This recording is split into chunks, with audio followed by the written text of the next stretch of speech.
트럼프와 월가는 지금 기싸움을 벌이고 있다.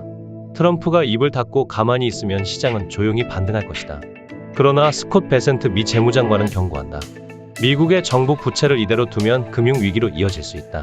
그렇기에 지금의 시장 조정은 건강한 조정 과정이며 하반기 경기 침체를 미리 막기 위한 움직임이라는 것이다. 만약 이 전략이 성공적으로 작동한다면 내년도의 시장은 오히려 괜찮을 가능성이 있다. 현재 달러는 금융위기 이후 최악의 낙폭을 기록 중이다. 그럼에도 원화 대비 달러는 강세를 보인다. 이는 한국 원화가 상대적으로 더 빠르게 약세를 보이고 있기 때문이다. 홈플러스 사태는 단지 하나의 기업 문제로 끝나지 않을 것이다. 이는 구조적인 문제가 드러난 신호다. 독일은 과거 전쟁으로 인한 하이퍼 인플레이션을 겪었기에 돈을 쉽게 풀지 않는 나라다. 그러나 최근 독일도 돈을 찍어내고 있다. 그 이유는 국방을 강화하고 신산업 육성을 위한 자금을 마련하기 위해서다. 유로존이 무너진다고 해도 독일은 미국이 가는 산업 방향과 궤를 같이 할 가능성이 높다. 일본은 금리를 동결할 것으로 보인다. 시장은 낙관적으로 보이지만 그렇다고 리바운딩할 강한 명분이 있는 것도 아니다. 올해와 내년이 앞으로의 투자 인생에서 가장 중요한 시기가 될 것이다. 미국 주가가 오르기 위해서는 성장률 둔화보다 금리 인하가 더 빠르게 진행되어야 한다. 이것이 리바운딩의 조건이다. 미국 경제가 침체 없이 금리 인하를 단행한다면 리바운딩이 가능하지만 만약 침체가 오고 금리 인하가 진행된다면 오히려 시장은 더 악화될 것이다. 성장률이 진짜 꺾인 것이라면 아무리 금리를 내려도 리바운딩은 불가능하다.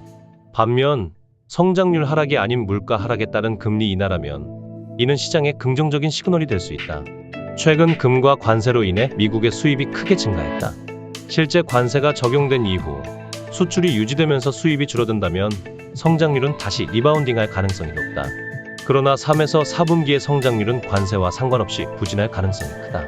사실 정부 지출이 많을수록 성장률이 높게 나타난다. 하지만 지금 미국은 정부 지출을 줄이고 있다. 그렇다면 과연 미국이 2.5%까지 금리를 인하할 수 있을까? 불가능하다. 하반기는 쉽지 않은 시기가 될 것이다. 미국이 금리를 내릴 수 있는 조건은 갖추어졌지만 만약 하반기에 미국이 중국을 압박하면 물가는 다시 오르고 성장률은 둔화할 것이다. 그렇게 되면 비트코인은 80% 하락할 가능성이 있다. 미국이 달러 패권을 유지할 수 있다면 향후 정책 방향은 보호무역이 아닌 글로벌 경제 재편으로 갈 가능성이 크다. 그러나 패권을 잃게 된다면 미국 역시 보호무역 기조를 유지할 수밖에 없다. 결국 이 흐름을 이해하는 것이 중요하다. 지금이 돈을 투자할 시기인지 혹은 현금을 보유해야 할 시기인지를 판단하려면 단기적인 경제 지표가 아니라 거시적인 흐름을 봐야 한다. 1월 구인 건수는 증가했고 우크라이나, 러시아 전쟁도 큰 변동이 없는 한조만 간 협상이 이루어질 가능성이 높다.